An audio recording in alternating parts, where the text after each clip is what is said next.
அனுமதித்த பூமியிலேன்னு ஒரு பாட்டு இருக்கு, அது அவரே எழுதின பாட்டு. அதுல ரொம்ப சிம்பிளான ஒரு லைன், நான் ஜென்ரலாவே எனக்கு வந்து பார்டர் பிரிக்கிறது இதுல எனக்கு உடன்பாடு கிடையாது. அதுக்குன்னு எனக்கு பேட்ரியாட்டிசம் இல்லைன்னு இல்லை. என்னை வந்து யாராச்சும் இந்தியாவை திட்டினாங்கன்னா எனக்கு கோவம் வர அளவுக்கு பேட்ரியாட்டிசம் இருக்கு. ஆனா எனக்கு இந்த பார்டரை பிரிக்கிறது, இந்த வார் நடத்துல உடன்பாடு இல்லை. அதுக்கு அவர் ஒரு லைன் எழுதியிருக்காரு பாருங்க, போர் செல்லும் ஓர் வீரனும் ஒரு தாயின் மகன்தானே, நம்மில் யார் இறந்தாலும் ஒரு தாய் அழுவாளே. யார் செத்தாலும் ஒரு தாய் தான் அழுக போறா. பாதிக்கப்படுறது தனிப்பட்ட மனுஷனை தவிர்த்து இந்த நாட்டில் நடக்கக்கூடிய அரசியல் தான் நம்மளை டிரைவ் அவே பண்ணது தவிர்த்து இங்க இருக்கக்கூடிய நானும் ஒன்று தான். அமெரிக்காவில் எவனோ எங்கேயோ உட்காந்து எவனோ பாட்காஸ்ட் பண்றான்ல, அவனும் ஃபிலாசபி அதுதான், ஓவரால் ஃபிலாசபி அதுதான். அடுத்து வந்து K S Ravikumar and Kamalahasan. My personal favourite வந்து தெனாலி. Super super.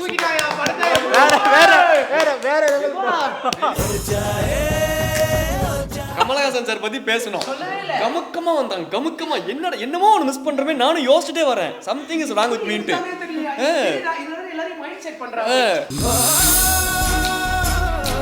ஏன்னா எனக்கு அந்த பாட்டு ரொம்ப ரொம்ப பிடிக்கும். ஸ்ரீரங்க ரங்கநாதனின் பாதம் மங்களம். ஐயோ, ஆட்டல் சூப்பர் சிங்கர் நீங்களா? அப்ப நான் எங்க அப்பாட்ட சொல்றேன், சின்ன பையன் தான், எனக்கும் அந்த அளவுக்கு அறிவு இல்லை, எங்க அப்பாவுக்குமே இல்லை, கவலை. அப்பாவுக்கு அறிவில்லை என்பதை இவர் சொல்றாரு. அறுபடை வீடு கட்டினவரு கொஞ்சம் நாட்டியானாரு, டபுள் டியூட்டி செஞ்சாரு. ஆனா பட்ஜெட் தாளாத பனிமலையில் ஆண்டியா நின்னாரு, கோமன ஆண்டியா நின்னாரு. தம்பி ஏழுமலையாங்கதிய பார், எக்கச்சக்கமா கடனை பார், ஆண்டவனுக்கே இந்த கதினா அல்பங்க கதிய நினைச்சு பார். கல்யாணம் பண்ணாதீங்க. இளையராஜா சார் பாடல்கள்னாலே காப்பி. அவ்வளவுதான், மித்தவனுக்கு வந்து கோவம் வந்துருச்சு தமிழ்நாடு ரமேஷ் சேனல் மேல, அதனால முடிச்சு விட பாக்குறாரு.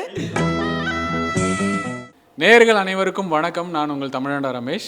இன்றைக்கி நம்ம வந்து ஒரு ஸ்பெஷல் எபிசோட் கமல் சாரை பற்றி பேச போகிறோம். அண்ட் எங்களுக்கு வந்து கமல் சார் எங்கெங்கெல்லாம் வந்து தெரிஞ்சிருக்காங்க, எங்கெங்கெல்லாம் வந்து எங்கள் வாழ்க்கையில் வந்து ஒரு அங்கமாக இருந்திருக்காங்க அப்படின்னு சொல்லி பேச போகிறோம். Will start with Mithun. ஏன் இந்த ஆரம்பிக்கலாமா அப்படின்னு பிஜிஎம் போட்டு தக்கிட தக் திக் தக் திக் தக் அடி தாகிடதா தித்த தித்த தாகிடதா தித்த தித்த தாகிடதா தித்த தித்த விக்ரம். உங்களுக்கு முதல்ல வந்து கமலஹாசன் அப்படின்ற பேர் வந்து எங்கே தெரிஞ்சது, எங்கே வந்து ரெஜிஸ்டர் ஆச்சு? எனக்கு ரெஜிஸ்டர் ஆனது வந்து எங்கள் அப்பா கிட்ட இருந்தது தான். இந்த ஹோம்ஒர்க்லாம் எழுதும்போது கடைசி பேஜில் ஏதாச்சும் கிரிக்கி வச்சிருப்போம்ல, அதை பார்த்து அடிப்பாங்கல்ல, அந்த மாதிரி வேற ஒரு ஆக்டரை பற்றி பெருமை பேசிக்கிட்டு இருக்கும்போது வந்து பொழிச்சுன்னு ஒன்று வச்சாரு, கமலஹாசனுக்கு டான்ஸ் ஆட தெரியாதா, அவர் எவ்வளோ பெரிய டான்ஸர் தெரியுமா, ஒரு ப்ரொஃபஷனல் டான்ஸர்னாரு. ஓ, அதுக்கப்புறம் தான் கமலஹாசன் சாருக்கு டான்ஸ் ஆட தெரியுங்கிறது அப்போ சின்ன பையன் நான், அப்போ தான் எனக்கு தெரியும். அண்ட் அதுக்கப்புறம் அப்சர்வ் பண்ணதுக்கப்புறம் அந்த ப்ரொஃபஷனல் டான்ஸ் ஆடுறதா இருக்கட்டும், இந்த குறிப்பாக ஒரு சாங்கை தான் ரெஃபர் பண்ணி எங்கள் அப்பா சொன்னார், தக்கிட்ட தத்திமி தில்லான்னா அப்படின்னா அதில் வந்து ட்ரங்க் அண்ட் மேன் மாதிரி அந்த பால் மேலே அதுல இருந்து எனக்கு ரெஜிஸ்டர் ஆச்சு. ஓ, இவர் வந்து ஒரு மல்டி டேலண்டட் ஆக்டர் அப்படிங்கிறது ரெஜிஸ்டர் ஆகுது அந்த ஒரு பர்டிகுலர் இன்சிடென்ட். எனக்கும் இவங்க ஃபேமிலி, எங்கள் அப்பா அம்மா மூலமாக தான். அப்போதைக்கு பஞ்சதந்திரமோ இல்லை பம்முக்கே சம்மந்தமோ இந்த காமெடி படங்கள் இது எல்லாமே அந்த டைமில் வந்து ரிப்பீட்டடாக போட்டுட்ருப்பாங்க டிவியில். ஸோ அதன் மூலமாக தான் எனக்கு தெரியும். நான் அப்போல்லாம் வந்து நம்ம ரஜினிக்கு தான் வைப் பண்ணிகிட்ருப்போம், நம்ம சூப்பர் ஸ்டாருக்கு தான் ஃபுல்லாகவே இருந்து சட்டையை இது பண்ணிக்கிட்டு துப்பாக்கி மனிதன் படம் பார்த்துட்டு அதே மாதிரி குண்டை கை கேட்ச் பிடிச்சி அப்படியே தூக்கி போட்டுக்கிட்டு இதுதான் பார்த்து வைப் பண்ணிகிட்ருப்போம். எனக்கு வந்து எங்கள் அப்பா அம்மாலாம் சொல்லலை. எங்கள் அப்பா அம்மாலாம் படம் பார்த்தாலே பழிச்சு நடிச்சிருவாங்க, டிவிலாம் போட விட மாட்டாங்க. ஏன்னா அவங்க தப்பாக நினச்சிக்கிறாங்க, நாங்கள் தப்பான படங்களை பார்க்குறோம் அப்படின்னு நினச்சிக்கிட்டு. சிங்காரவேலன் அதில் தான் பார்த்தேன் கமல் சார் ஃபஸ்ட்டு. அதில் வந்து அந்த இதை தூக்கிட்டு கருவாடை தூக்கிட்டு வரும்போது ஓகே, அவர் அந்த பேசுறதா இருக்கட்டும், அந்த நடிப்பாக இருக்கட்டும், அந்த ஆக்சிடென்ட் ஆகி படுக்கிறது, அதில் ஒரு பர்டிகுலர் பாட்டே வந்து கிட்ஸை கவர் பண்ணுற மாதிரி இருக்கும். ஃபர்ஸ்ட் அந்த ஃபுல்லாக அந்த பண்ணையில் அந்த அனிமல்ஸை வச்சு ஃபுல்லாக ஒரு பாட்டு இருக்கும். ஜெர்மன் ஏன் மண்டே கூட அப்படி தான் இருக்கும், லைட்டாக ஜெர்மன் ஜப்பான் மாதிரி. நான் கூட கமல்ஹாசன் சார் மாதிரி சொல்லிடுவாரோ. சொன்னபடி கேளு இது அப்போ ரமேஷ் படம், சொன்னபடி கேளு கண்டென்ட்டை விட்டு மாறி போகாதே. அதுக்கப்புறம் அந்த பஞ்சதந்திரம்லாம் இட்டு இப்போ ரமேஷ்குன்னு கல்யாணம் ஆனால் நம்ம ஒரு மேகி மாதிரி ஒன்று ரெடி பண்ணி உள்ள நடுவில் வச்சு நம்ம 4 பேர் உம்பக் உம்பக் உம்பக் உம்பக் உம்பக் உம்பக் ரமேஷ் அப்பா போங்கடா அந்த பக்கம் போயிடுச்சு. ஸோ அந்த மாதிரி அது வந்து அதெல்லாம் ரீக்ரியேட் பண்ணணுன்னு ரொம்ப ஆசைப்பட்டேன். நாங்கள் அதுக்காக மேகிலாம் உனக்கு ரெடி பண்ணி தருவோம்னு நினைக்காதீங்க. ஸ்டார்டிங்கில் வந்து அந்த ஃப்ளைட் சீன் இருக்கும்ல, அதில் வந்து 2 பேர் உண்டு துப்பாக்கியில் குண்டு, அந்த இதில் வந்து அவர் இன்னொரு இடத்துல தான் இருப்பார், தீவிரவாதி அந்த இது அது. ஸோ அது வந்து நம்மளுக்கு எப்படி கனெக்ட் ஆகும்னா, நம்மளுக்கு வேண்டாத ஒருத்தர் ஃபோனில் இருப்பான், பக்கத்தில் அப்பாவும் அம்மாவும் பக்கத்தில் இருக்கும் போது அதுக்கப்புறம் அதுலேயே வந்து அவர் எவ்வளோ பெரிய மாத்திரை அந்த இதில் ஒவ்வொரு சீன்லேயும் காமெடி இருக்கும். இந்த இதில் எடுத்துக்கிறியா சிங்கு பாடி கீழே விழுந்து 2 ஆயிடுச்சு அப்படின்னு. அதில் தேவயானவே கலக்கியிருப்பாங்க. அண்ணா என்ன சொல்கிறாங்க அண்ணா இப்போ சொல்லுங்க. அதுதான் அல்டிமேட்டு, அது வரைக்கும் வராது. ஸோ அதுக்கப்புறமும் வந்து இவர் சமாளிப்பார்ல ஒரு இதில் வந்து அது அவங்க குடும்பமே கொஞ்சம் அப்படி தான் அப்படின்னு சொல்லிட்டு ஃபஸ்ட்டு ஒய்ஃப்ன்றதை வந்து மேகியை தான் ஃபஸ்ட் ஒய்ஃபாக காட்டுவாங்க. ஸோ அவங்க ஃபேமிலி எல்லாத்தையும் எப்படி சமாளிக்கிறாரு அந்த ஜோக்ஸ்லாம். பஞ்சதந்திரம் பற்றி நீங்கள் சொல்கிறனால சொல்கிறேன். இந்த சீனும் செம்மையாக இருக்கும். சுற்றி 5 ஒய்ஃப் நிற்பாங்க, 5 பேருமே 5 லாங்குவேஜ் சுற்றி பேசுவார். என்னடா மனுஷன் இவர். ஐயோ ஆக்சுவலாக அவர் சொல்கிறதுனால நான் சொல்கிறேன். இப்போது அந்த பஞ்சதந்திரம் படத்தில் வந்து 5 லாங்குவேஜ் பேசுவாங்க, 5 லாங்குவேஜுமே இவர் பேசி காட்டுவார். அது வந்து ரொம்ப எக்ஸ்ட்ரான விஷயம். ஆனால் அவர் இப்போ தசாவதாரம் படத்தில் பார்த்தீங்கன்னா ஒரு டைலாக் சும்மா வச்சு காமெடி, அது இவர் காமெடின்னு சொல்கிறதுனால சொல்கிறேன். காமெடிக்கு தான் சொல்லுவார். அது காமெடின்னு இத்தனை நாள் நினச்சிட்டு இருந்தேன். இப்போ ரீசெண்டாக தான் ஒரு வீடியோ பார்த்தா என்ன டைலாக் ஆக்சுவலி தசாவதாரம் படத்தில் வரும் அப்படின்னா, he knows 5 languages in Telugu அப்படின்ற மாதிரி சொல்லுவார். ஏன்னா 5 languages in தெலுங்குன்னா தெலுங்கே ஒரு லாங்குவேஜ் தான், அதனால 5 languages in தெலுங்கு அப்படின்ற மாதிரி யோசிச்சிருக்காங்க. சரி ஓகே, ஏதோ காமெடிக்கு சும்மா சொல்லிருக்காங்க அப்படின்னு. ஆனால் ரீசெண்டாக ஒரு வீடியோவில் பார்த்தோம்னா ஒரு பழைய படத்தில் ஏதோ ஒன்று பேசியிருக்காரு. அதில் பார்த்தா அந்த இப்போது தெலுங்குலே வந்து 5 விதமான ஸ்லாங் இருக்குது. ஒவ்வொரு ஊருக்கும் ஒவ்வொரு ஸ்லாங் மாறுது. இப்போ குண்டூரில் ஒரு ஸ்லாங் இருக்குது, இப்போ நெல்லூரில் ஒரு ஸ்லாங் இருக்குது, இப்போ நார்த் சைடு போனால் அங்கே ஒரு ஸ்லாங் இருக்குது. ஸோ வந்து அங்கேயே வந்து நிறையா மாறுது. அந்த மாதிரி அதுதான் அவர் வந்து அதில் மீன் பண்ணிருக்காருன்னே இத்தனை வருஷம் கழிச்சு தான் நமக்கு புரிய ஆரம்பிக்குது. எனக்கு ஃபஸ்ட்டு வந்து அபூர்வ சகோதரர்கள் அந்த படம் வந்து நைட்டு ஒரு நாள் பார்த்துட்டு இருந்தேன் கேடிவியில். அந்த மாதிரி தான். ஸோ அப்போ வந்து ரொம்ப சின்ன வயசு தான். அப்போ என்ன அறியாமல் நான் வந்து படம் பார்த்துட்டு இருந்தேன். சரி படம் பார்த்துட்டு இருக்கும்போது வந்து அந்த கரெக்டாக அந்த வெட்டிங் சீன் நடக்கும். அவங்க கையிலேருந்து அந்த ரிங்கை மோதிரத்தை பிடிங்கிட்டு இது போகிறப்ப ஒன்றை நினச்சேன் பாட்டு படித்தேன்னு சொல்லி ஃபஸ்ட்டு அந்த பாட்டு வரும்போது அழுகுறேன் நான். அப்படியே என்னடா இது, அந்த மனுஷன் வந்து நம்மளை வந்து என்னமோ இது பண்ணுறாரு அப்படின்னு சொல்லிட்டு. ஜி என்ன வயசு அப்போ உங்களுக்கு?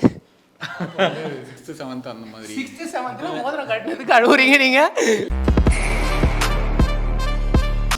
அந்த வர நடுவில் வர லைன்ஸ் எல்லாம் கொட்டுமலை காலம் உப்பு விற்க போனேன், காத்தடிக்கும் நேரம் மாவு விற்க போனேன். ஒரு மாதிரி ரிலேட்டபிளாகவும் இருந்துச்சு, கவித்துவமாகவும் இருந்துச்சா.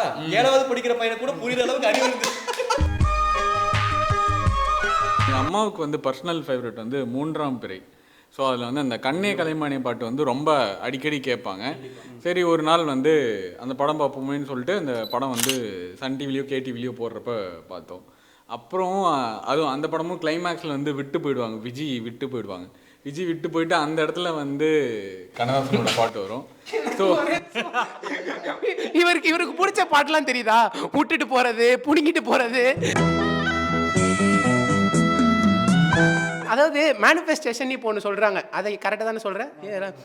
அந்த மாதிரி வந்து பார்க்கும்போதே ஒரு மாதிரி பாசிட்டிவாக பார்க்கணும். கமல்ஹாசன் வந்து அவரை லவ் பண்ணி அவர் வந்து ரிஜெக்ட் பண்ணுற படங்கள்லாம் நிறையா இருக்கும்ல, அவர் இது பண்ணுற அந்த மாதிரி படங்கள்லாம் பார்த்து மோட்டிவேட் ஆகும்.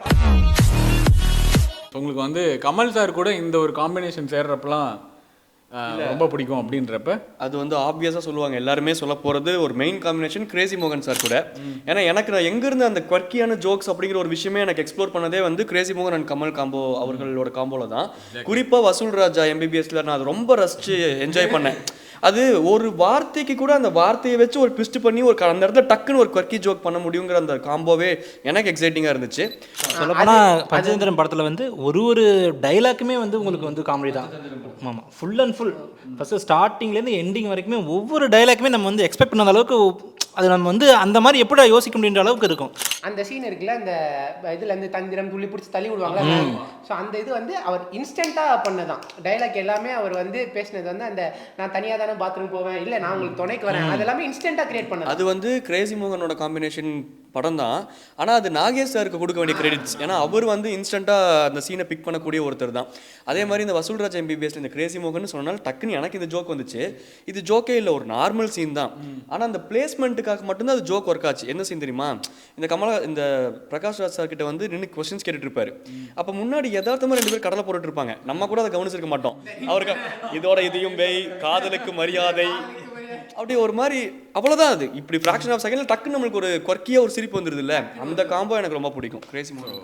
அதே மாதிரி நாகேஷ், கிரேசி மோகன், கமல் நீங்கள் சொன்னதுனால அபூர்வ சகோதரர்களே அந்த கிளைமேக்ஸில் வந்து ஒரு டைலாக் போர்ஷன் வரும். அது வந்து ஆன் ஸ்பாட்டு நான் ஒரு பையன் ஒரு அப்பு வந்து ரொம்ப குள்ளமாக இருப்பார், ஒருத்தர் ஹைட்டாக இருப்பாரா. ஸோ ஒரு நாகேஷ் வந்து என்ன பண்ணுவார், டைலாக் ஆன் ஸ்பாட்டில் அங்கே ஒன்று அடிச்சிருப்பார், இவன் தான் வந்து பையன் அப்படின்னு.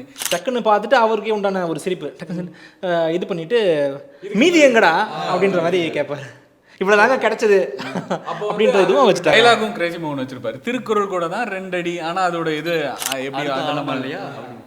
அதே மாதிரி அவர் கிரேசி மோகன் காம்பினேஷன்லேயே வந்து காதலா காதலாவுமே உங்களுக்கு வந்து படம் வந்து ஸ்டார்டிங்லேருந்து எண்டிங் வரைக்குமே ஃபுல் அண்ட் ஃபுல் வந்து காமெடி தான் ஃபுல்லாகவே. இன்னொரு கிரெடிட்ஸ் கொடுத்தே ஆகணும். இது கமல்ஹாசன் சார் பற்றின வீடியோ தான், பட் இருந்தாலும் கமல் சார் பக்கத்தில் ஈக்குவலாக பர்ஃபார்ம் பண்ணுறதுக்குன்னு ஒரு இது வேணும், grass.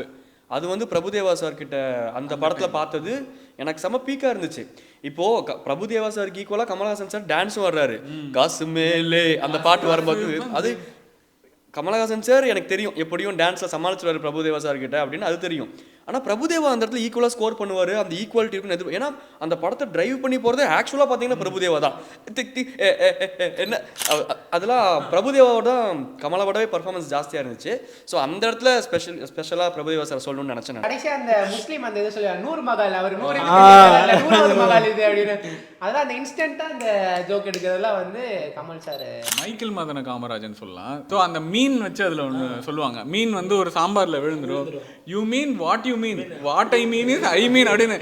I mean what I மீன், எல்லாரும் மீன் பேசுகிறா அப்படின்ற மாதிரி ஒரு. எனக்கு வந்து அந்த டைலாக் ஸ்பெசிஃபிக்காக ஞாபகம் வரல, பட் இந்த மைக்கேல் மதன காமராஜன் அப்படின்னே பீம் பாய் வருவார் ஒருத்தர். மைக்கேல் வந்து மதன் மாதிரியோ இல்லை மதன் மைக்கேல் மாதிரியோ சம்திங் ஒரு வேஷம் போடுவாங்க படத்துக்குள்ளேயே.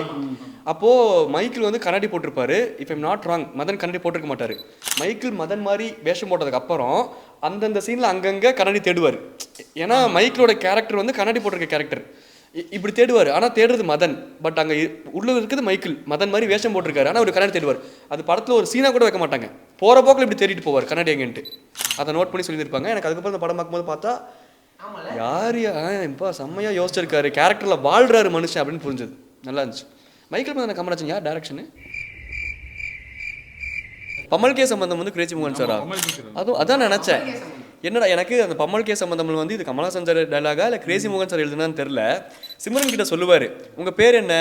பம்மல் சம்பந்தம் அப்படிம்பாரு. அதுவும் நல்லா இருக்கும். இது பேர் என்ன? ஜானகி. ஓ இது பேர் ஜானகி, வாயத்தர காலத்துக்கு அப்படிம்பாரு. அதெல்லாம் டபுள் மீனிங்காக இருக்கும், ஆனால் அந்த மீட்டருக்குள்ளே இருக்கும், அது ரசிக்கும் தன்மையாக இருக்கும் ஒவ்வொரு சீனுமே. அதுவும் நல்லா தான் இருக்கும்.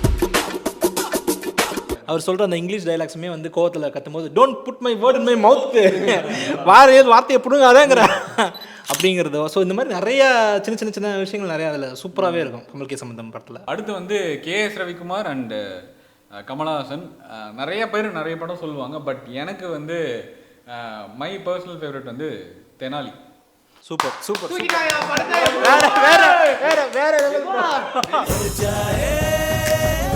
கமல்ஹாசன் சார் பத்தி பேசணும். கமுக்கமா வந்தாங்க, கமுக்கமா என்னமோ ஒன்று மிஸ் பண்றமே, நானும் யோசிச்சுட்டே வரேன். Something is wrong with மீன்ட்டு.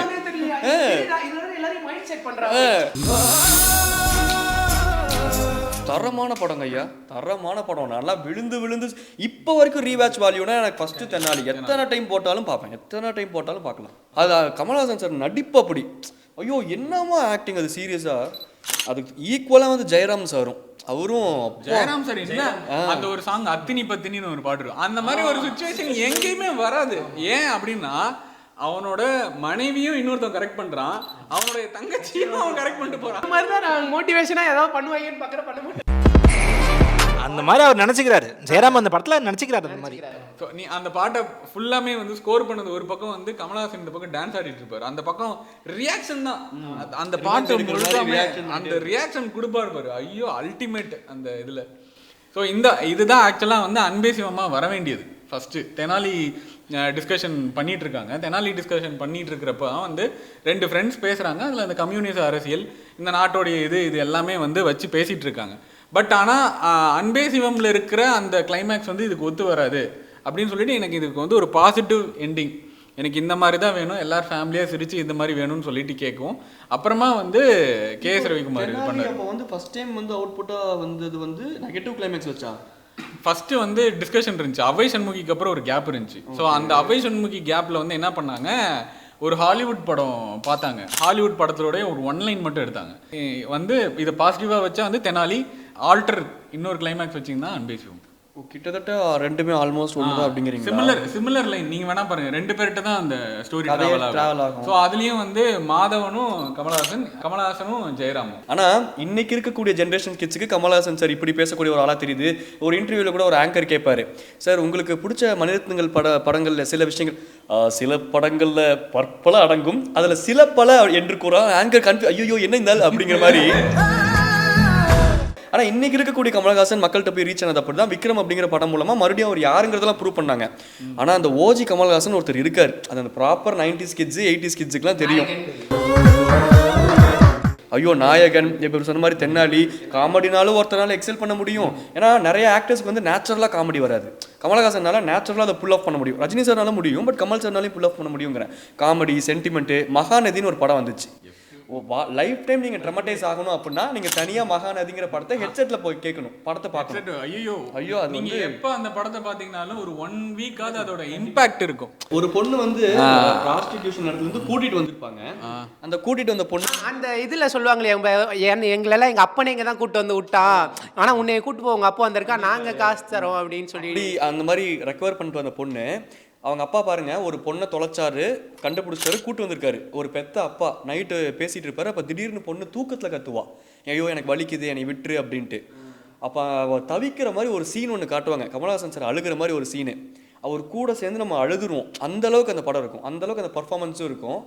அதில் ஒரு இது வந்து ஒரு எப்படி சொல்கிறது, ஒரு டார்க் சைட் ஆஃப் மகாநதி. இன்னொரு பாசிட்டிவ் சைடுன்னு என்னையே பர்சனலாக கேட்டிங்கன்னா ஒரே ஒரு பாசிட்டிவ் சைடு தான் எனக்கு. ஏன்னா எனக்கு அந்த பாட்டு ரொம்ப ரொம்ப பிடிக்கும். ஸ்ரீரங்கரங்கநாதனின் பாதம் மங்களம். ஐயோ ஆட்டல் சூப்பர் சிங்கர் நீங்களா?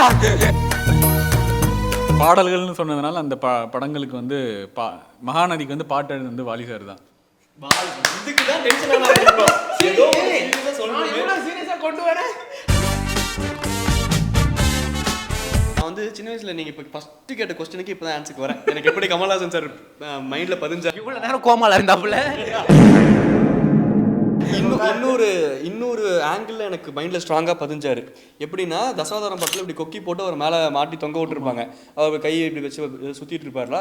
அப்ப நான் எங்க அப்பாட்ட சொல்றேன், சின்ன பையன் தான், எனக்கும் அந்த அளவுக்கு அறிவு இல்லை, எங்க அப்பாவுக்குமே இல்லை, கவலை அப்பாவுக்கு அறிவில்லை என்பதை இவர் சொல்றாரு. நான் என்ன சொல்ல வந்தேன்னா, ஃபிலிம்ல டெக்னிக்கலா இல்ல அப்படி சொல்ல வந்தப்பா. சத்தியமா வீட்டு விட்டு அமிச்சிடாதீங்கப்பா, இவனுங்க எல்லாத்தையும் அமிச்சிட்டானுங்க, என்னையும் பிளான் பண்றானுங்க. மாப்பிள்ளைய கடைசியா யாருன்னா பாத்துக்கணும்னா பாத்துக்கலாம். தென்பாண்டிச்சி மயிலே இந்த கொக்கி மாட்டி இருக்கும் போது ரத்தம் வந்து பொல போலன்னு ஊத்தணும் இல்லப்பா, என்ன கொக்கி மட்டும் மாட்டிருக்காங்க ரத்தம் ஊத்துல அப்படின்னு நான் சொன்னதுக்கு எங்க அப்பா ஒரு ஆன்சர் சொன்னாரு. அப்பதான் கமலஹாசன் சார் இன்னும் ஸ்ட்ராங்கா என் மைண்ட்ல பதிஞ்சாரு. அவர் என்ன சொன்னார்னா, தெரிலடா மற்ற ஆக்டர்ஸ்னா கூட யோசிக்கலாம், ஆனால் கமல் அதெல்லாம் பார்க்காம வைக்க மாட்டாரு. கமல் அந்த அவருக்கு டெக்னிக்கலாக தெரியும், இந்த இடத்துல கொக்கி கொத்துனா இவ்வளோதான் ரத்தம் வரணும், இவ்வளோதான் ரத்தம் ஊற்றும், இது கொண்டு அவர் நுண்ணிப்பாக கவனிச்சு ஏன்னு தெரியல. டெக்னிக்கலாக ஓகே. கமலஹாசன் சார் வந்து என்னோட அப்பா ஜென்ரேஷன்ஸ்க்கு எப்படி பதிஞ்சிருக்காரு அப்படின்னா, டெக்னிக்கலி ரொம்ப சவுண்டான ஒரு ஆள். இந்த விஷயம் நடந்துச்சு அப்படின்னா கமல் படமா, இதில் டெக்னிக்கல் ஒரு ரீசன் இருக்குது, கமல் இப்படி தான் நடக்கும்பா இது அப்படின்னு அவங்க நம்புறாங்க. மற்ற படம்னா கூட நோ லாஜிக்ப்பா, இந்த ஆக்டருக்கு இவ்வளோ தான் பாரு அப்படின்னு போயிடுறாங்க. கமல் சார்னா ஹீஸ் எப்படி சொல்கிறது, ஒரு சீனை கூட டெக்னிக்கலாக அணுகுவார். பீஸ் தான் இப்போ வரைக்கும் அது யோசிச்சோம்னா ஒரு லேயர் எடுக்கணும், அதெல்லாம் கமலஹாசன் சார் தான். இன்னொரு லேயர் எடுக்கணும், அங்கேயும் கமலஹாசன் சார் தான். அப்போ இவருக்கு எப்படி ரியாக்ட் பண்ணுறாரு, இதை ஷூட் பண்ணால் இது அதே டே டைமில் ஷூட் பண்ணணும், அந்த கால் ஷீட்டு மற்ற ஆக்டர்ஸ் அவங்களை இந்த லேயரில் ஆக்ட் பண்ண வைக்கும்போது இவங்களை எப்படி ரெஸ்பாண்ட், ஐயோ அது ஒரு பெரிய எக்ஸாக்ட்லி. இது எல்லாத்தையும் புல் ஆஃப் பண்ணி அவர் சொன்ன ஒரு இன்டர்வியூ கூட நான் பார்த்தேன். ஒரு 12 இயர்ஸ் 23 இயர்ஸ்லாம் ஒர்க் பண்ணியிருக்கோம் அந்த மாதிரிலாம் சொல்லியிருக்காரு. ஒரே இதில் வந்து பல கமல்ஸ் இருப்பாங்க, அது எல்லாத்தையுமே சேர்த்து ஒர்க் பண்ணுன்றது தசாவதாரம்லாம் வந்து ஒரு அதெல்லாம் எடுக்கவே முடியாத ஒரு விஷயம். இப்போது அவெஞ்சர்ஸ் மாதிரி ஒரு படம் வந்து டெக்னிக்கலாக அவங்க அவ்வளோ ஸ்ட்ராங்காக இருக்காங்க, நம்மளை விட 10 வருஷம் இன்னும் அட்வான்ஸாக இருக்காங்க. ப்ளஸ் அந்த டெக்னிக்கல் டேர்ம்ஸ் வெளியே தெரிகிற அளவுக்கு அவங்க காமிச்சிடுறாங்க. இது வந்து நம்ம கல்ச்சர் ரூட்டடான ஒரு படம். ஸோ டெக்னிக்கலாக சவுண்ட் ஆகலை, பட் அந்த டெக்னிக்கலாக அதுக்கு ஈக்குவலான ஒர்க் இதுலையும் இருக்குது. டெக்னிக்கலாக சவுண்ட் ஆகாமல் இருக்கலாம், சாதாரண மக்களுக்கு வந்து டெக்னிக்கல், அதாவது கமலஹாசன் மேலே இருந்து திடீர்னு அந்த சுத்தியில் எடுத்து அடிக்காமல் இருக்கலாம், டெக்னிக்கலாக சவுண்ட் ஆகாமல் இருக்கலாம். மக்கள் பார்க்கும்போதே இப்போ அந்த அவெஞ்சர்ஸ்லாம் வந்து டெக்னிக்கலாக சவுண்ட் ஆகுது, இது டெக்னிக்கலாக சவுண்ட் ஆகலையே தவிர்த்து அதுக்கு ஈக்குவலான டெக்னிக்கல் ஒர்க் இதுலையும் இருக்குது. தசாவதாரம் படத்தில் 2ஆம் குலோத்துங்க சோழனுடைய வரலாறு இருக்கும். ஸோ அதில் தான் வந்து இந்த சைவ வைஷ்ணவ போர் வந்திருக்கும். ஸோ அதாவது சைவமா இல்லை வைஷ்ணவமா அப்படின்னு சொல்லிட்டு, சிவனா இல்லை விஷ்ணுவா அப்படின்ற அந்த போட்டி. ஸோ அந்த போட்டியோடைய ஆரம்பம் அது வந்து வாலி சார்கிட்ட டிஸ்கிரைப் பண்ணுறப்ப வாலி சாருக்கே தெரியாது. இன்ஃபேக்ட் அவர் ஒரு இன்டர்வியூவில் சொல்லியிருப்பார், நான் ஒரு வைஷ்ணவர் ஆனால் எனக்கு அந்த வரலாறு தெரில.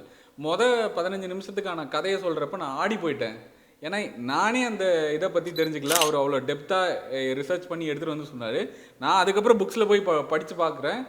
100க்கு 100 உண்மை சார். அந்த ஆள் பண்ண கதை படம். இதுக்கு அர்த்தம் என்ன? 5ல் 8 ஏன் கழியும் என்றால் 8ல் 5 ஏன் கழியாது. நானும் சின்ன வயசுல இந்த பாட்டு கேட்கும் போதெல்லாம் யார்கிட்ட கேட்டு தெரிஞ்சுக்கிறது இதுக்கு அர்த்தம் என்ன? அதுக்கு தான் அதான் இப்போ ஞாபகம் வந்தோடனே சித்தர்கிட்ட கேட்டேன். ஓம் நாராயணாய வந்து 5 எழுத்து, அதாவது ஓம் நமச்சிவாய தான் வந்து 8 எழுத்து. பார்த்தீங்கன்னா ஓம் வந்து நம இச்சி வாய ஆரா, ஓம் சேர்த்திங்கன்னா 8 எழுத்து. நாராயணாய 5 எழுத்தா, இது 5 எழுத்து. ஓம் நமச்சிவாய, ஓம் நாராயணாய. இந்த அளவுக்கு நாலேஜ் இல்லாமல் நான் சின்ன வயசுல என்ன நினச்சேன், விஷ்ணு 4 தான் வருது, சிவ இன் அப்படி பார்த்தா கூட 4ல் 3 கழிஞ்சா 3. இப்போ 8ல் 5 எண் கழியும் என்றும் 5ல் 8 எண் கழியாதுன்னா இப்போ 5 - 8 நீங்கள் பண்ண முடியாது, அது மைனஸில் போகும், நெகட்டிவாக இருக்கும். இப்போ 8 - 5 பண்ணலாம் அப்படின்ற மாதிரி இருக்கும். ஸோ வந்து இதை வந்து நாங்கள் அக்செப்ட் பண்ண முடியாது, நாங்கள் வந்து 5ல் இதை கொண்டு அதுதான் நினைக்கிறேன். அதுக்கு பின்னாடி இருக்க ஃபிலாசபி எல்லாமே புரியுது ப்ரோ. மைனஸ்ல ஓகே, நான் டிவைட்லாம் பண்ணி நான் கால்குலேட் பண்ணிருக்கேன். அந்த சதுரங்க பட வேட்டையில சக்கரவர்த்தியா வாழலாம் அப்படின்ற மாதிரி நான் பார்த்துக்கிட்டு இருக்கேன். கடைசியா பார்த்தா one scene acted by Kamal Haasan sir. உங்களை ரொம்ப இம்ப்ரெஸ் பண்ண ஒன் சீன், இம்பாக்ட் கிரியேட் பண்ண ஒரு சீன். இந்த சீன் கமலஹாசன் சார் பார்த்து ஐயோ எப்படி அந்த மனுஷன் நடிச்சான். உத்தம வில்லன். ஸோ அந்த பையன்ட்ட அந்த இது சொல்கிறப்ப அந்த அதெல்லாம் வந்து ஏன்னா அப்போ வந்து I am right May 2 or May 3 தான் வந்து படம் ரிலீஸ் ஆகிருக்கும். ஸோ என் ஃப்ரெண்ட்ஸ் எல்லாருமே வந்து அப்போ வந்து ஒரு தனுஷ் படம் வந்தது ஆப்போசிட்டில், ஏதோ ஒரு படம். அந்த படத்துக்கு போகலான்னா டிக்கெட் கிடைக்கல, நாங்கள் கமல் படத்துக்கு போகலான்னு சொன்னோம். ஸோ உள்ளே போயிட்டு அப்படியே தேட்டரில் அந்த சீன் பார்க்குறப்பெல்லாம் உறைஞ்சி பக்கத்தில் இருக்கிறவங்களாம் அழறதெல்லாம் பார்த்த ஒரு சீன் அது. ஸோ ஜிப்ரான் சாரை வந்து நான் நேரில் மீட் பண்ணுறப்பையும் நான் தான் சொன்னேன், என் லைஃப் டைமில் நான் கண்டிப்பாக உங்களை ஒரு வாட்டி மீட் பண்ணேன்னா இந்த ஒரு சீனுக்காக உங்களை ஹக் பண்ணணும்னு தோணுது சார். அவர் என்ன மாதிரி ஆக்ட் பண்ணியிருக்காரு. நீங்கள் அந்த இடத்துல அந்த சாகா வரம்னு ஒரு பாட்டை போட்டிங்க பார்த்தீங்களா, ஃபினிஷ் சார் பை கமலஹாசன். ஆமாம், அந்த சாகாவரம் பாட்டு வந்து வித்தின் ½ an hour, அதாவது அங்கே ஷூட் போயிட்டு இருக்கும்போது இவங்க அந்த பக்கத்துலேயே வந்து கீபோர்டு இதெல்லாம் வந்து ஒரு காரில் செட்டப் பண்ணி வச்சுருப்பார் ஜிப்ரான் சார். ஸோ அந்த ஷூட் டைமில் ஃப்ரீயாக அந்த இருக்கும் ஒரு டைம் இருக்கும்ல, இவருக்கு ஷார்ட் இல்லாத டைம், அப்போ வந்து கம்போஸ் பண்ணுவாங்களாம். அப்போ கம்போஸ் பண்ணும்போது ஒரு ½ an hourல வந்து சாகாவரம் போல் நித்திஞ்சயமும் இந்த இதெல்லாம் இது கொடுத்து அதுக்கப்புறம் வந்து அந்த பாட்டு பண்ணாங்களாம். அந்த ப்ராசஸே ரொம்ப ஃபாஸ்ட்டாக இருக்கும். ஸோ கமல் சார் எது சொன்னாலும் அந்த ஐடியாவே ஒரு மாதிரி ஃப்ரெஷ்ஷாக இருக்கும். இதுலேருந்து நம்ம பிடிக்கலாம், இதுலேருந்து ஒன்று இது எடுக்கலாம் அப்படின்ற மாதிரி இருக்கும்னு சொன்னாங்க.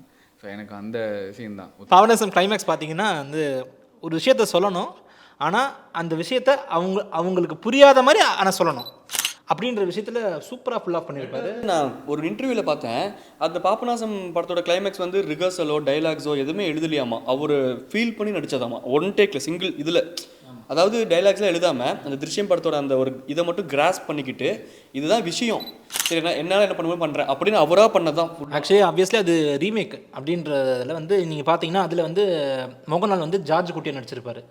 அதுக்கும் இதுக்குமே நிறைய பேர் வந்து வித்தியாசங்கள் சொல்லுவாங்க. ஆமாம், கம்பேரிசன் இருக்கும். அவர் வந்து ரொம்ப இதுவாக பண்ணல, கமல் வந்து சூப்பராக பண்ணிட்டார் தமிழில் அப்படி இப்படின்னு இல்லை. ஆனால் அதுக்குமே ஏதோ ஒரு இன்டர்வியூவில் வந்து கமல் சாரே வந்து ஒரு விளக்கம் கொடுத்துருப்பாரு. அவன் ஜார்ஜ் குட்டின்றவன் கெட்டிக்காரன், அவனுக்கு குடும்பத்தை காப்பாற்றினா போதும், இது வந்து பெரிய விஷயமா தெரியல அப்படின்ற மாதிரி அவன் இருந்திருக்கான். ஆனால் இவன் வந்து நல்லவன், இவன் வந்து ஒரு வெகுளியாக இருக்க ஒரு விஷயத்தில் மாட்டிக்கிட்டான். ஸோ மாட்டிக்கிட்டான் அப்படின்றப்போ அவனோட உணர்வு வந்து எப்படி இருக்குன்றத ரொம்பவே அழகாக வந்து அந்த கிளைமேக்ஸ் போர்ஷன் வந்து கரெக்டாக அப்படியே சிங்கிள் ஷாட்டில் அப்படியே பேசி அது அவங்களுக்கு ஆடியன்ஸுக்கு எல்லாத்துக்கும் புரிஞ்சிடும், ஆனால் எதிரில் இருக்கவங்களுக்கு புரியாமல் புரிஞ்சிடும். அந்த மாதிரி சொல்லி அது வந்து சூப்பராக புல் ஆஃப் பண்ணிருப்பாரு. அது வந்து உண்மையிலே மறக்க முடியாத ஒரு சீன் கமல் சாரோட பெர்ஃபார்மன்ஸில். எனக்கு வந்து அன்பே சிவம் அதில் வந்து அந்த ஆக்சிடென்ட் சீன் ஆகும்ல, ஸோ அந்த பஸ் வந்து ஆக்சிடென்ட் சீன் ஆனோடனே எல்லோரும் அந்த இப்போ ஒரு பொதுவாக இப்போ நாய் இப்போ நடுவில் குறுக்க வருதுன்னா, இப்போ நீனாலெல்லாம் ஷோலாம் பார்த்துருப்பீங்க, சும்மா சோறு வைக்கிறதுக்கே இப்போ அவ்வளோ பிரச்சனை போயிட்டுருக்கு. ஆனால் நான் வந்து என்னை சாகடிக்க பார்த்துருக்கேன், அது தெரியாமல் தான் பண்ணுச்சு. பட் இருந்தாலும் அந்த நாய் அவர் கூடயே எடுத்துகிட்டு போயிட்டு வளர்ப்பார். ஸோ அது வந்து அது ஒரு பையன் மாதிரி வளர்த்து கடைசி சீனில் வரைக்கும் அது ஓவராலாக ட்ராவல் பண்ணும். ஸோ ரெக்கவர் ஆகுவார். ஆமாம், ரெக்கவர் ஆகுறது. அன்பே சிவம் கான்செப்டே பாருங்க, சர்ச்சில் கூட்டிட்டு போய் அவர் போயிட்டு ரெஃபர் பண்ணுறாங்க. அழகான படம் அது. கவிதை தான் அன்பே சிவம். அந்த பாட்டு அன்பே சிவம் பாட்டே வந்து கிட்டத்தட்ட ஒரு 8லேருந்து 9 மாதம் வந்து கம்போஸ் பண்ணுறதுக்கு. ஸோ நிறைய டியூன் கொடுப்பாங்க, இது கொடுப்பாங்க, நல்லா இல்லை ரிஜெக்ட் ஆகிக்கிட்டே இருக்கும். வித்யாசாகர் சார் வந்து ஒரு கட்டத்துக்கு மேலே இதுக்கு மேலே பாட்டே இருக்காது, வேறு ஏதாவது போட சொல்லலாமா அப்படின்றப்ப ஒரு நாள் கமல் சார் வந்து கம்போசிங் உட்கார்றப்ப இப்போ என்ன பண்ணுறோம் அப்படின்றப்ப அந்த லிரிக்கை வாங்கிட்டு இது பண்ணார். யார் யார் இது அப்படியே வந்து அவர் கேட்டுக்கிட்டே இருக்காரு 2 நாள் 3 நாள். ஓகேவா சொல்லு இதுதான் பாட்டு அப்படின்னு சொல்லிட்டு ஃபிக்ஸ் பண்ணாங்க. ஸோ ஒவ்வொரு வரியுமே வந்து அன்பின் வெளிப்பாட்டில் வர மாதிரி இருக்கணும். ஸோ இது வந்து என் லைஃப் டைமில் என்னால் மறக்க முடியாத ஒரு பாட்டு அப்படின்னு சொல்லி சுந்தர்சி சொல்லியிருப்பாங்க இந்த படத்தை பற்றி பேசுகிறப்ப. எனக்கு வந்து ஒர்க்கான சீன் நிறைய சீன்ஸ் இருக்குது. எனக்கு டக்குன்னு ஒர்க்கான சீன் வந்து இப்போ எல்லாருமே வந்து இப்போ நம்ம சொன்ன சீன்ஸே வந்து பர்ஃபார்மராக தான் கமல்ஹாசன் சார் பார்க்குறோம். கமல்ஹாசன் சார் ஹீரோவாக அக்செப்ட் பண்ணிக்கிறதுக்கு நம்மளால் ஏன் முடியலன்னா, he excels us and performer, அதனால மட்டும்தான் முடியல. அதுக்கு ஒரு எக்ஸாம்பிள் சொல்லணும் அப்படின்னா, விஸ்வரூபம் படத்தில் நீங்கள் கவனிச்சு பார்த்தீங்கன்னா எனக்கு ரொம்ப ஒர்க்கான சீன் சொல்கிறேன். அவரோட கேரக்டர் அப்படியே சப்டிலாக கொண்டு போயிட்டு இருப்பார். அந்த டிரான்ஸ்ஃபர்மேஷன் சீன் சொல்கிறேன், அது எனக்கு கமர்ஷியலாக பயங்கரமாக ஒர்க் ஆச்சு. அப்படி ஆனால் சைடில் இந்த மாதிரி பிடிக்கிறதுலாம் தெரியும், அந்த ஸ்டண்ட் இது தெரியும். ஆனால் அதை இப்படிங்கிறவங்க டக்குன்னு பண்ணி கண்ண குத்தி அதை ஸ்லோ மோஷனில் போட்டு காட்டுவாங்க அவர் என்னென்ன பண்ணாருன்ட்டு. எனக்கு அது கமர்ஷியலாக செம்மையாக ஒர்க் ஆச்சு. நான் ஆக்டராக மியூசிக் எல்லாம் சேர்ந்து எனக்கு அது கமர்ஷியலாக செம்மையாக ஒர்க் ஆச்சு. ஆனால் பாவம் அந்த படத்துக்கு தான் நான் விட்டு வெளியே போகிறேங்கிற ரேஞ்சுக்கு அவரை பேச வச்சுட்டாங்க. அவர் ரொம்ப நீங்கள் சொன்னீங்கல்ல அந்த டிரான்ஸ்ஃபர்மேஷன் சீனு. ஸோ அந்த டிரான்ஸ்ஃபர்மேஷன் சீனை வந்து யாராவது மாசா எழுதுகிற ஒரு ஆள் வேணும் அப்படின்னு சொல்லி தேடுறப்ப வந்து வைரமுத்து சார் வீட்டுக்கு போனார். எனக்கு ஒரு பாட்டு வேணும், நெத்தி பொட்டில் அடித்த மாதிரி ஒரு பாட்டு, எனக்குன்னு நீங்கள் என்ன சொல்ல முடியுமோ அதை சொல்லுங்கள் அப்படின்னு சொல்லி தான் யார் என்று தெரிகிறதா இவன் தீ என்று புரிகிறதா, தடைகளை வென்றே சரித்திரம் படைத்தவன் ஞாபகம் வருகிறதா அப்படின்னு சொல்லிட்டு he wrote that line. ஆக்சுவலாக விஸ்வரூபமே ரொம்ப நாள் கழித்து ஒரு கமல்ஹாசன் படம் வந்து அந்த ஒரு இம்பேக்டிவ் ஃபீலு. ஸோ ரொம்ப நாள் கழித்து ரசிகர்கள் வந்து முதல்ல கமல்ஹாசன் பார்க்குறப்ப அந்த வந்து அவரே வந்து பாட்டு எழுதி அவரே பாடி பெர்ஃபார்ம் பண்ணியிருப்பாரு. பாடி அப்படின்னு எனக்கு ஒரு விஷயம் மட்டும் ஞாபகம், இது மட்டும் சொல்லிக்கிறேன். அணுவிதைத்த பூமியிலேன்னு ஒரு பாட்டு இருக்கு, அது அவரே எழுதின பாட்டு.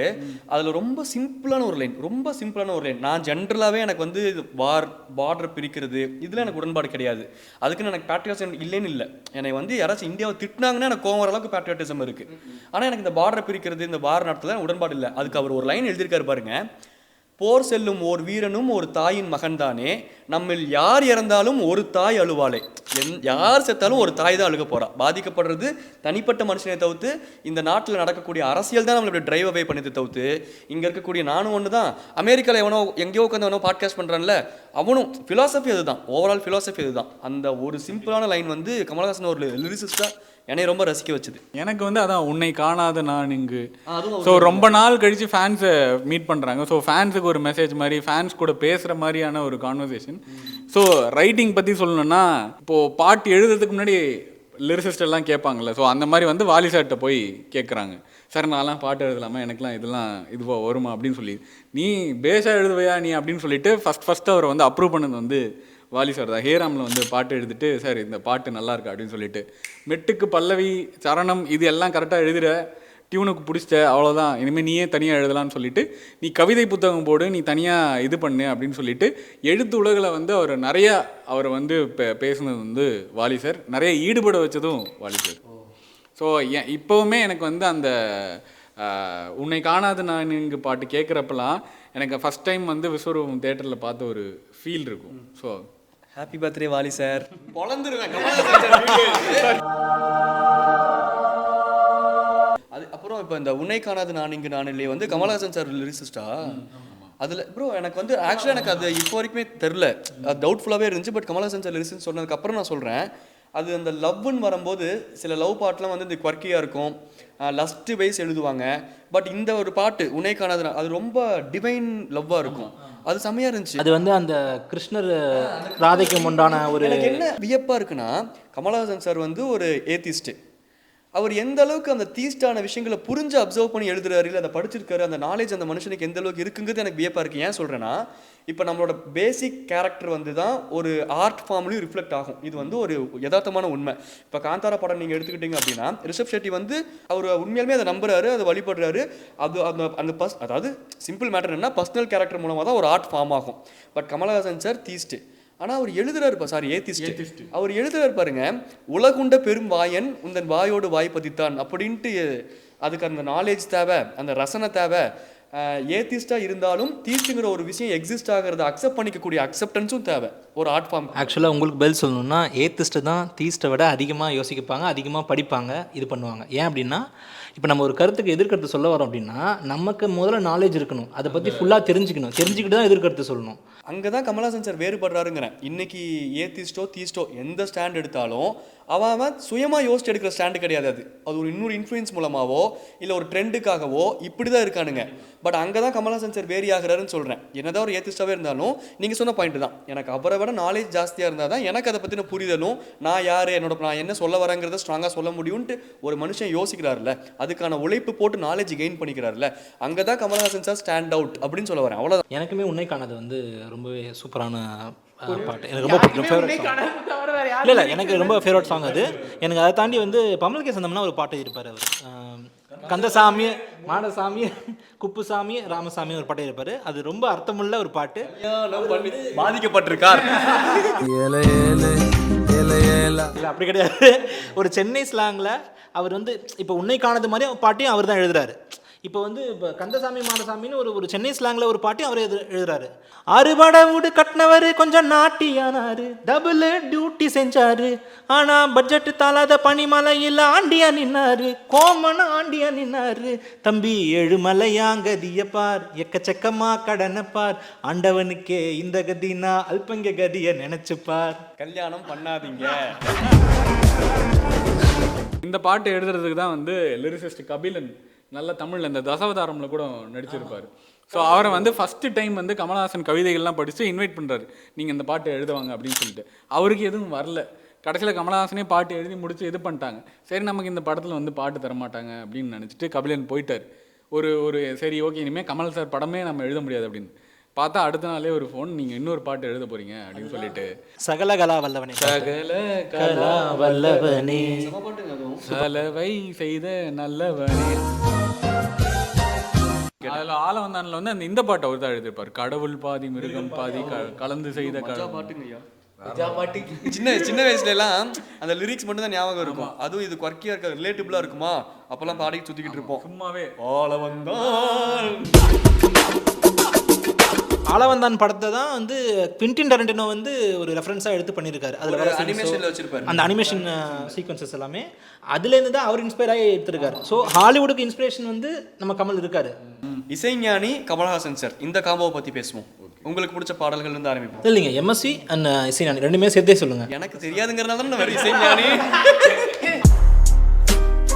எக்கச்சக்கமான பாடல்கள் வந்து கமல் சாரோட பாடல்கள் வந்து இருக்கு, ரொம்ப ஹிட்டான பாடல்கள் இருக்கு. எனக்கு வந்து எங்கேயும் எப்போதும் சங்கீதம் அந்த பாட்டு தான் இந்த லட்சணத்துல நான் கூட புதுசா ஏதோ பாட்டு பாடிட்டு இருக்கேன் அப்படியாட்டு இருக்கு. அந்த பாட்டு தான் லட்சணத்துல பாடிக்கிட்டு இருக்கு. அதே மாதிரி wish you happy new year, அதுவும் எம்எஸ்வி சாரா வாலி சார் இளையராஜா. இதுல இன்னைக்கு வரைக்கும் நியூ இயர்னா நம்மால் பாட்டு தான்.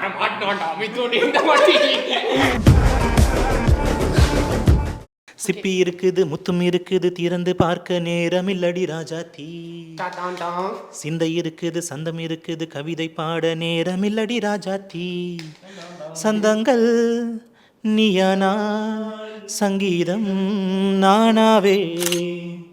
சூப்பராக இருக்கு அந்த பாட்டு. அப்புறம் இளையராஜா சார் பாட்டுனாலே எனக்கு வந்து இந்த மைக்கேல் மதன காமராஜன்ல வர எல்லா பாட்டுமே பிடிக்கும். பேர் வச்சாலும் வைக்காம போனாலும் மல்லி வாசம், சுந்தரி நீயும். நான் அதுக்கு ரஜினி சார் சுந்தரிக்கு போயிட்டேன்.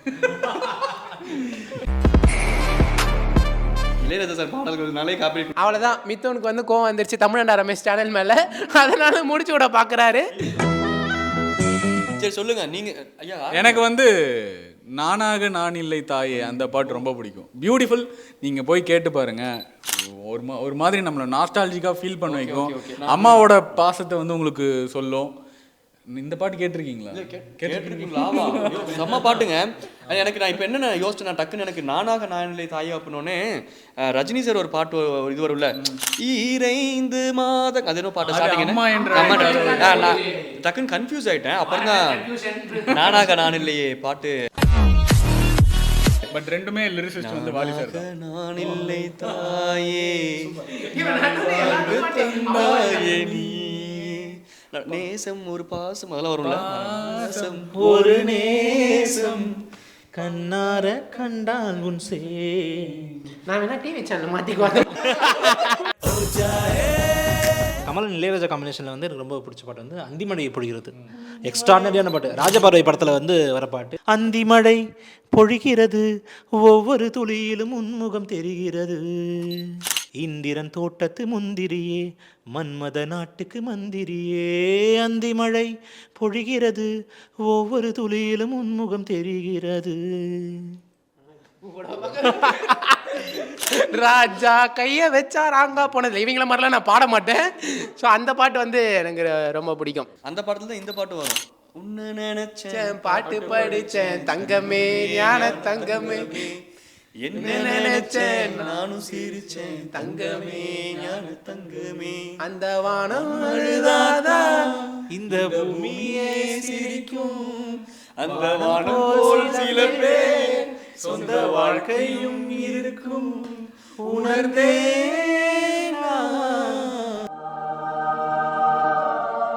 ஃபேவரட் பாட்டு வந்து ரகுமான் சார் பாட்டு. இப்போ கேட்கும் போது ஞாபகமே வருது, பச்சை கிளிகள் தோளோடு. என்னோட ஃபேவரட், மோஸ்ட் ஃபேவரட். அந்த விண்ணில் ஆனந்தம் இந்த மண்ணில் ஆனந்தம், காது வரைக்கும் கம்பளி போத்தும் கருணை ஆனந்தம், வாழ்வில் பேரானந்தம். லிரிக்ஸ் தப்பா பாடிட்டு இருக்கேன், ஆனா ஒரு ஃப்ளோல. சாரிங்க, நீ அவசரப்படுற. அவன் எல்லாத்தையும் வாட்ஸ்அப் ஸ்டேட்டஸா போட்டுருவாரு. ஆமாங்க ஐயா. எனக்கு வந்து சொல்லணும் அப்படின்னா தெனாலியே தான் வந்து என்ன சொல்ல என்னை சொல்ல, காதல் என்னை கையால் கல்ல, இதயம்தான் சரிந்ததே உன்னிடம் மெல்ல, பாட்டுங்க. சுவாசமே சுவாசமே ஜன்னல் காற்றாகி வா, மழையை பூவாகி வா, மின்னல் மழையாகி வா, உயிரின் ஊற்றாகி வா. சரி ஓகே விடுங்க. நான் எனக்கு வந்து இந்தியனில் வர கப்பல் ஏறி போயிடுச்சு பாட்டு சொல்கிறேன். ஏன்னா நான் வந்து என்னோட ஸ்கூல் டைம்லலாம் வந்து அந்த இண்டிபெண்டன்ஸ் டே, ரிபப்ளிக் டே ஃபங்க்ஷன்னா எனக்கு வந்து டெம்ப்ளேட்டாக வர ஒரு பாட்டு வந்து எனக்கு வர பாட்டு தான். எனக்கு அந்த பாட்டுலேயுமே வந்து அப்போவே வந்து ரெஸ்ட்ரிக்ஷன் இருக்குது. நான் அந்த ஃபர்ஸ்ட் ஹாஃப் மட்டும் தான் யூஸ் பண்ண முடியும், செகண்ட் ஹாஃப் யூஸ் பண்ண முடியாது. ஏன்னு எனக்கு அப்போ வந்து என் டீச்சர் ஸ்டாஃப்லாம் சொல்லலை. ஒரு கட்டத்துக்கு மேலே நம்ம லிரிக்ஸ்லாம் புரிஞ்சதுக்கப்புறம் தான் வந்து தெரிஞ்சது. இந்த மாதிரி வந்து ஃபர்ஸ்ட் ஹாஃப் மட்டும்தான் வந்து சுதந்திர போராட்ட இதை வச்சு இருக்கும். அதுக்கப்புறம் ஆமாம் லவ்வை பற்றி இருக்குன்றனால அதை கட் பண்ணிட்டாங்க.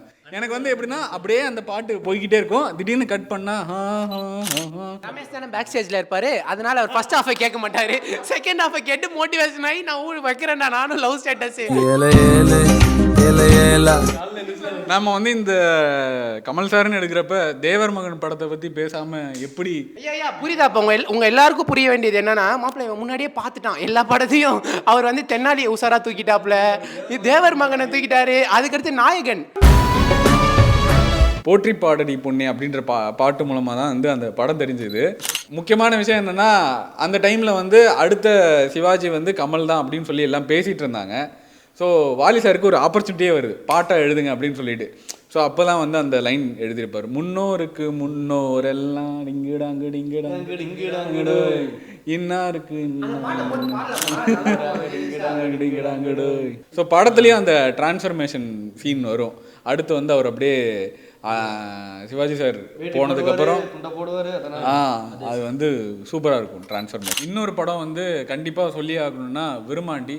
நீங்கள் வந்து ஒரு டைரக்டர் ஆகணும், நீங்கள் வந்து ஒரு எடிட்டர் ஆகணும் அப்படின்னா இந்த படத்தை கண்டிப்பாக பார்க்கணும்.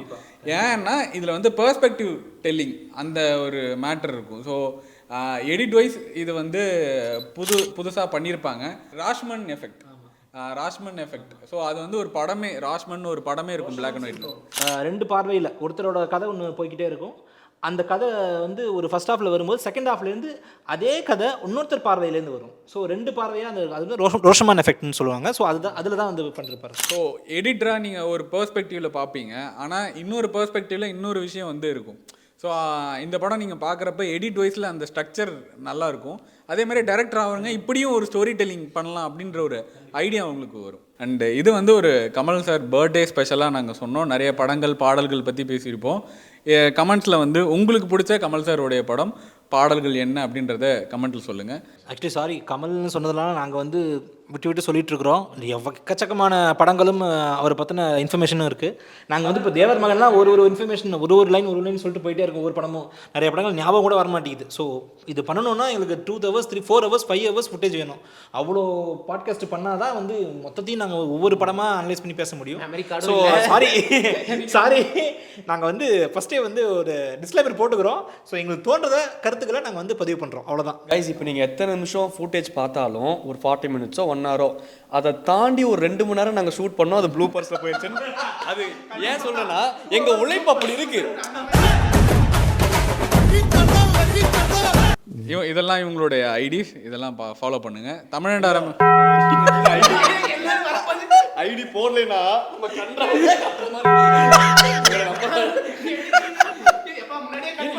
யோசிச்சு பாருங்க, எல்லாம் பாப்பாங்க. இவர் வந்து சப்ஸ்கிரைப் பண்ண நம்ம 3 பேரும் சைடுல மணி சவுண்ட் போட்டு இல்ல அப்ப கூட பாரு ஆடியன்ஸ் யோசிக்கணுமாமா, அச்சி என்ன பசங்க இவங்க கூட போய் தமிழ்நாடு சேர்றாரு அப்படின்னு யோசிக்கணுமாமா. நன்றி, வணக்கம்.